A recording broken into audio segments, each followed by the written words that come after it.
Bagaimana ya kalau bagaimana breeding domba kari dikawinkeun di kitu-kitu teh geuning dikawin mah. Tapi sebelum lanjut ke kontennya, jangan lupa like dan subscribe ya kawan-kawan. Assalamualaikum warahmatullahi wabarakatuh. Selamat sore, selamat datang di Kawanan Kandang bersama podcast Domba ya. Di sore-sore ini kita syahdu banget ya. Kita ngopi dulu. Sebelum mulai kita ngopi dulu. Boleh. Kopi. Oke.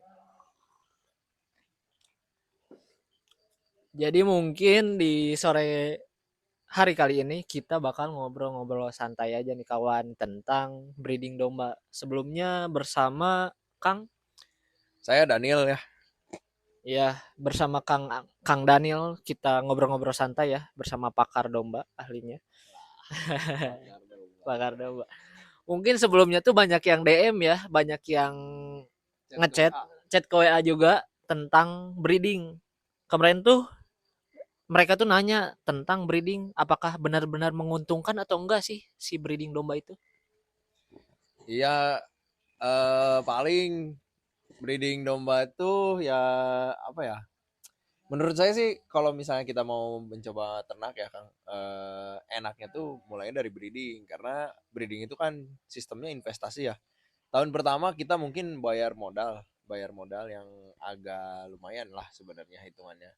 Tapi kan di domba itu kalau langsung dikawinkan di tahun pertama juga udah bisa menghasilkan setelah 5 bulan karena kehamilan domba itu usianya 5 bulan. Nah setelah dombanya hamil dari misalnya kita breeding 5 domba deh, anak yang lahirnya tuh ada dua satu dari satu indukan dua hitungannya. Atau kalau misalnya jelek-jeleknya satu tapi jantan deh. Nah itu kan di tahun pertama belum balik modal nih. Nah di tahun kedua udah mulai itu modal awalnya ketutup tuh. Harga pejantan, harga bibit udah ketutup. Nah di tahun ketiga itu kita udah bisa ngerasain. Tapi kalau misalnya kita mau mempercepat dengan jarak breeding, jarak kehamilan 5 bulan, domba nyusu itu sekitar 2 bulan Kang. Nah berarti kan totalnya 7 bulan tuh. Nah setelah 7 bulan dombanya dikawin lagi, itu bisa mempercepat lagi. Jadi sekitar 2,5 tahun kita udah bisa ngerasain hasilnya sebenarnya gitu. Intinya yang berperan di sini waktunya ya, Kang. Iya, yang berperan di sini waktu dan kemauan kitanya. Mau nggak sabar gitu. Kita nanam uang dengan jangka waktu 2 tahunan udah bisa kembali modal gitu. Sebenarnya ini sangat menjanjikan, apalagi yang siap breedingnya banyak gitu. Intinya kawan-kawan yang mau investasi mending pertimbangin untuk mulai investasi breeding domba karena udah jelaskan tadi skemanya juga sangat jelas ya kalau ini tuh benar-benar menguntungkan asal kuncinya di waktu dan kemauan ya Kang. Iya, waktu dan Nah, waktu kemauan. dan kemauan. Oke, mungkin lanjut ke pertanyaan yang kedua. Bagaimana sih cara breeding domba? Boleh tolong dijelaskan? Bagaimana ya kalau bagaimana breeding domba kari dikawinkeun di kitu-kitu teh geuning dikawin mah. Nah, dan teu susah ya kalau misalnya kalau kata orang Sunda mah tidak susah membreedingkan domba mah.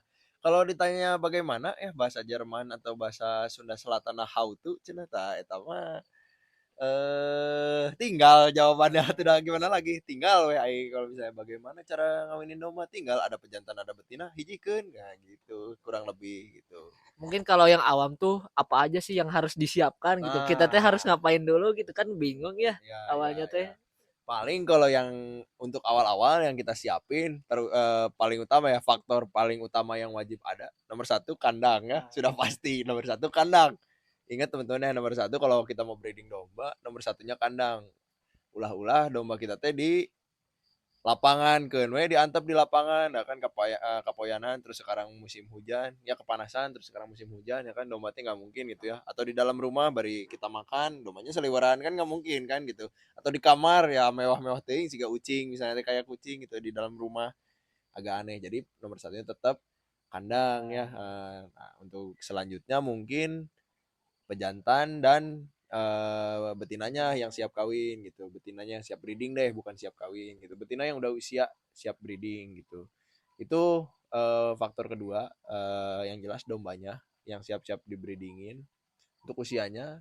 Kalau pejantan mungkin yang enak dipakai breeding sepengalaman saya tuh dari usia 2 tahun Kang gitu. Jadi kalau di bawah 2 tahun tuh sebenarnya ada yang bisa gitu kalau misalnya ada yang pernah nyoba, ada yang pernah bisa, ada yang berhasil, tapi dari beberapa pengalaman ada yang eh, kurang lah. Tapi yang jelas asal udah lewat punglak aja itu katanya ada kemungkinan bisa gitu, anaknya bisa bagus, bisa nurun. Cuma saya mah ngambil amannya setelah dombanya melewati 2 tahun atau setelah punglak 4 gitu. Jadi domba jantannya setelah punglak 4. Kalau betinanya sih macam-macam dari Danten tuh sekitar 8 bulan ke atas ya. Jadi yang perawan lah kalau misalnya di ini mah kita sebutnya kalau perempuan perawan. Nah, itu tuh Danten tuh darah gitu, belum pernah kawin sama sekali tuh di bawah 1 tahun, jadi belum punglak juga udah bisa dikawinkan sih untuk beberapa domba, asal udah kelihatan ciri-ciri berahinya gitu. Yang penting menurut saya mah ya, sepengetahuan saya sejauh ini, di jantannya aja kalau misalnya betinanya agak muda itu nggak apa-apa, malah jauh lebih bagus. Tapi kalau misalnya jantannya yang muda, betina yang tua, lebih baik dicoba aja deh sendiri gitu. Kalau misalnya saya bilang baik atau saya bilang buruk, takutnya malah jadi nakut-nakutin lah gitu. Ya dicoba aja, barangkali ada teman-teman yang teman-teman kawanan kandang, follower, subscriber kawanan kandang yang atau yang nonton kita sekarang pernah nge-breedingin domba betinanya lebih tua daripada jantannya, boleh atau di komen nanti kita sharing-sharing. Saya pengen tahu soalnya karena nggak berani ngejudge ya. Barangkali emang ada yang suksesnya kayak gitu. Saya pengen tipsnya ya. Saya juga sama pengen sukses, sama-sama belajar gitu kan paling. Jadi kalau pertanyaannya bagaimana cara breeding ya tinggal we sebenarnya tinggal yang tinggal dikawinin aja dan dan lihat faktor-faktor yang kayak tadi dijelaskan oleh Ya, Akang Hari. kandang dan dombanya sih Kandang yang dan jelas, domba. kandang dan dombanya. Oh, ada satu lagi. Yang satu lagi bang pakan. Atau senggangganya kita udah memplanning kalau misalnya kita punya domba 5, gimana nih cara ngasih makannya. Pokoknya hal yang terberat di ternak, mungkin hampir semua ternak peternakan, sektor peternakan, perikanan mungkin ya, hal yang paling berat itu yang dirasakan adalah kita nanam modal di pakan. Karena mungkin harga unit tuh cuma segitu gitu, atau saya pernah ngitung-ngitung tuh sekitar 30-45%, tapi sisanya pakan, berarti 70-55% tuh modal kita tuh habis untuk pakan sebenarnya gitu. Jadi yang harus perlu kita siapin selain kandang dombanya, ya kandang, yang kedua dombanya, yang ketiga bang pakannya. Karena kita punya kandang, kita punya domba, tapi kita nggak punya bang pakan. Nah itu agak repot. Nanti kita ngasih makan dombanya pakai apa gitu. Sama-sama makhluk hidup gitu Iya. butuh makan.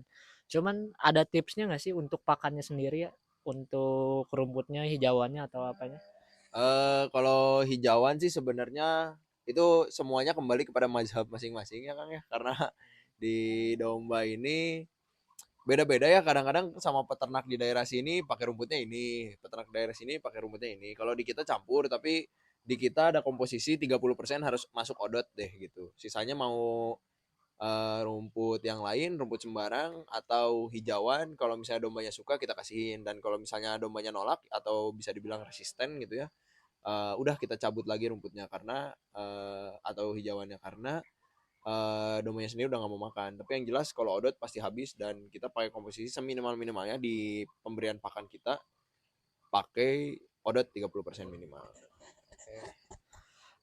Mungkin udah jelas ya. Lanjut lagi ya kawan, kita masuk ke pertanyaan ke yang selanjutnya. Breeding itu kan sebenarnya kawin ya. Terus ada yang nanya kalau dikawinin paksa itu gimana mang? Katanya bisa nggak, bisa jadi atau enggak mang gitu. Gimana itu kalau Ya, dikawin paksa katanya? ya sebenarnya ya kalau misalnya secara hewani atau secara udah enaknya bahasanya manusiawi aja ya, kalau misalnya dikawin paksa teh gimana ya, manusia bisa nggak dikawin paksa jadi? Mungkin bisa kalau misalnya lagi pas pada masanya. Nah hewan juga mungkin bisa, tapi pas lagi pada masanya. Ya kasar-kasarnya mah diperkaosnya gitu. Tapi kalau untuk domba sebenarnya di breeding ini tuh ada dua sistem ya. Sistem pertama tuh sistem koloni, dan satu laginya sistem dibantu kawinnya sama manusia gitu. Alami tapi kurang natural lah. Kalau yang nggak alami itu inseminasi buatan, dan di domba mah jarang pakai. Bahkan di Indonesia mah nggak ada inseminasi buatan mungkin ya. Setahu saya tuh jarang lah kalau ada. Kalau di domba Garut mah biasanya kawin alami walaupun dibantu manusia. Kalau dibantu manusia kan paling 1 banding 1 tuh. Nah, 1 banding 1 tuh kita yang harus tahu betinanya lagi birahi atau enggak. Ai jantan mah da birahi wae di mana-mana ge sok da hewan naon jelema oge jiga nanti jantan mah birahi we hayo. Ai domba mah birahinya ada waktunya. Perputaran siklus birahi domba dari jurnal yang saya baca ada itu menjelaskan bahwa siklus birahi domba tuh sekitar 16 hari dengan lama waktu birahi itu 24 sampai 36 jam. Jadi setelah 24 sampai 36 jam nanti 16 hari kemudian baru birahi lagi. Jadi kalau misalnya kita kawin paksa lah kasarnya mah gitu kita sebut itu kawin paksa, kita yang ngawinin dan kita lihat oh ini domba lagi birahi nih, jantannya mau dan betinanya mau. Kalaupun kehamilan tidak berhasil terjadi, itu tuh akan diulang kembali masa birahinya setelah 16 hari. Kalau pusing ya kita macet misalnya tanggal 1, nanti kalau misalnya gagal, betinanya tuh bakal birahi lagi pada tanggal 17. Tapi kalau nggak pernah ada birahi lagi setelah 16 hari, sampai mungkin kita kasih tenggat aja 1 bulan, misalnya nggak ada birahi lagi, insya Allah itu mah domanya jadi gitu. Tapi kalau misalnya kita kawin paksa nih konteksnya kayak tadi kita kawin paksa di dorodotkeun lah kasar namanya kita dorodotkeun dipaksa kita nggak tahu itu betina lagi birahi atau enggak gitu tapi kita paksa we gitu kita pegangin betinanya kayak ya mungkin teman-teman juga bisa lihat atau udah pernah lihat gimana cara ngawinin domba gitu betinanya dipegangin jantannya naik nah kalau kayak gitu kemungkinannya ya dilihat dulu kalau betinanya birahi ya insya Allah jadi tapi kalau misalnya betinanya nggak lagi birahi kemungkinannya nggak jadi karena kemungkinan hamil itu ada pada saat masa estrus atau pada saat masa birahi gitu. Jadi pelepasan sel ovum dari ovarium atau sel telur dari ovarium hanya terjadi ketika birahi gitu. Selain masa birahi itu tidak terjadi pelepasan sel telur. Jadi ya gimana mau jadi sel ovariumnya, sel telurnya. Iya nggak ada yang mau dibuahi, sel telurnya juga nggak sedang dilepaskan. Mungkin gitu penjelasan singkatnya. Masa ovulasi lah gitu kalau di Ya, manusia. masa ovulasi kalau di manusia ya masa ovulasinya di manusia itu juga disebut birahi sih. Cuma kan agak kasar ya kalau di manusia gitu. Kalau di domba masa birahi ya masa ovulasi itu intinya gitu. Kalau mungkin itu namanya masa estrus ya, siklus estrus. Kalau ini Kang ngecek birahi gitu kan sebenarnya di binatang itu agak sulit. Boleh dijelaskan ini gak dibuat mudah gitu gimana sih kita tuh mau ngecek si betina itu tuh birahi atau enggak? Kadang suka sulit ya apalagi kalau binatang itu tuh gimana tuh cara mudahnya biasanya? Kalau untuk cek birahi ini sebenarnya ya cara paling absolut yang paling 100% bisa mendeteksi birahi itu bukan petani bukan peternak domba yang udah punya pengalaman 100 tahun misalnya atau yang udah punya turunan sekian-sekian tahun sampai dia hafal banget kalau domba ini birahi. Tapi siapa coba yang bisa apa namanya? Yang bisa ngecek birahi? Iya, yang bisa ngecek birahi itu adalah jantannya sendiri. Jadi kalau misalnya domba betina ini birahi atau enggak, kita lihat aja dari apa? Dari geragat dari jantan. Kalau jantannya kita deketin dan betinanya memberikan gitu ya, merean kalau kata orang Sunda mah. Nah, itu berarti ada ciri-ciri birahi. Nah, yang bisa mendeteksi birahi paling absolut adalah jantannya sendiri. Cuma kalau misalnya di manusia ciri-cirinya yang mungkin secara fisik bisa kelihatan. Kalau kata orang Sunda ada 3B, berem baseuh bareuh di Indonesiain.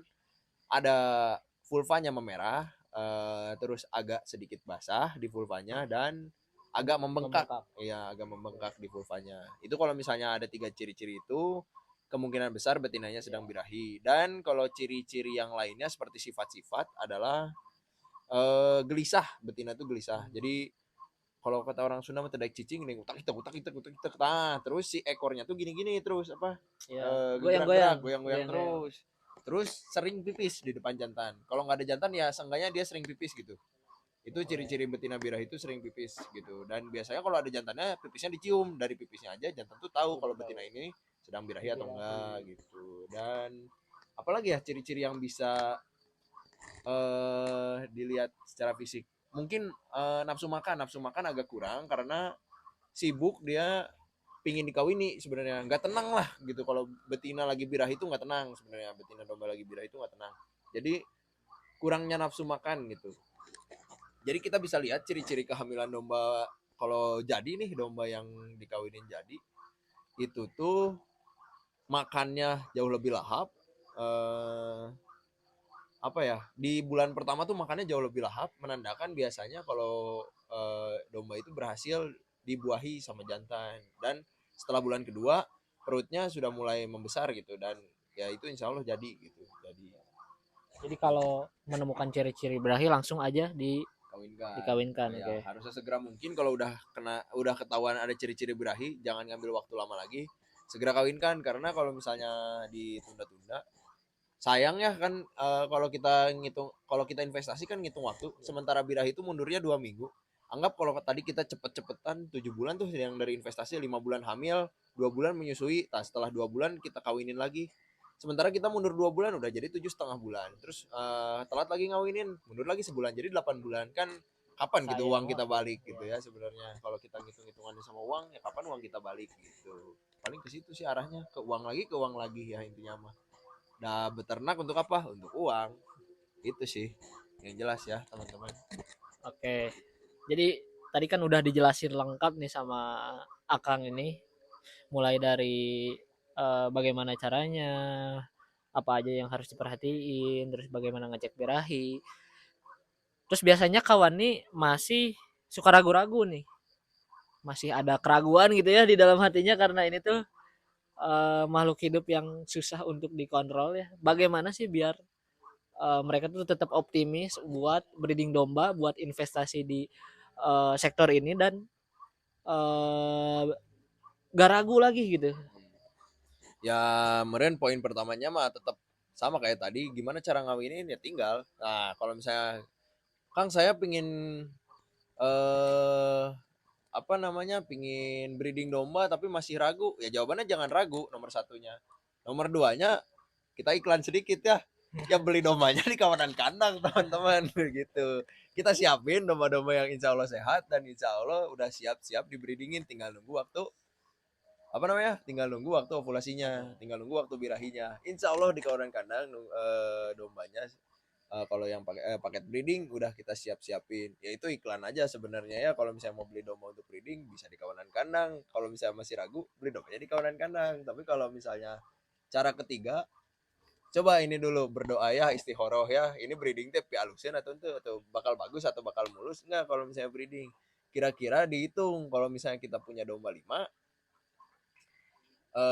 dengan jantan satu dalam waktu 2 tahun. Nah, kan kita tuh harus ngasih makan domba tuh selama 2 tahun, dan kita akan ya mikir gimana muter-muterin modalnya. Nah, kira-kira itu enak apa enggak tuh kayak gitu.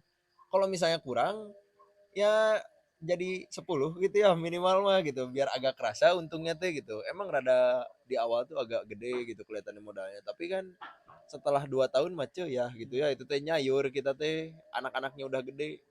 Kalau misalnya sekarang bulan apa kan? Sekarang bulan Oktober. Nah, bulan Oktober akhir ya. Nah, misalnya anggap aja bulan November, tambah 7 bulan, tambah 5 bulan kehamilan. November, Desember, Januari, Februari, Maret. Nah, Maret tuh lahiran ya. Berarti dalam waktu setahun kemudian itu tuh udah bisa jadi stok kurban gitu. Di tahun 2027 kalau misalnya ngawininnya sekarang, di tahun 2027 anak jantannya udah bisa jadi stok kurban. Yang jelas itu mah udah pasti nutup kalau kita ngejualnya di kurban, karena kurban mah harganya lagi lagi nyayur-nyayurnya deh kalau lagi kurban mah gitu ya. Semua orang lagi nyayur deh, peternak mah di kurban teh. Gitu paling Kang, kalau ragu mah hitung yang pertama jangan ragu, yang kedua beli dombanya di kawan kandang. Nah, yang ketiga hitung-hitungan dulu. Jangan sampai kita mau ternak nggak perhitungan. Tetap sih saran saya, kalau mau investasi ke apapun instrumennya Harus mateng lah. harus matang. Jadi yang jelas jangan kita berpikir ini bakal untung atau ini enggak atau ini bakal boncos gitu. Jangan terlalu mikir wah kalau untung bakal segini, tapi kita lihat kalau rugi bakal segimana ruginya gitu sih paling kalau masih ragu. Mungkin sudah cukup jelas ya, udah panjang lebar banget nih videonya. Kita lagi ngobrol santai sambil ngopi nih sore-sore, syahdu banget dah.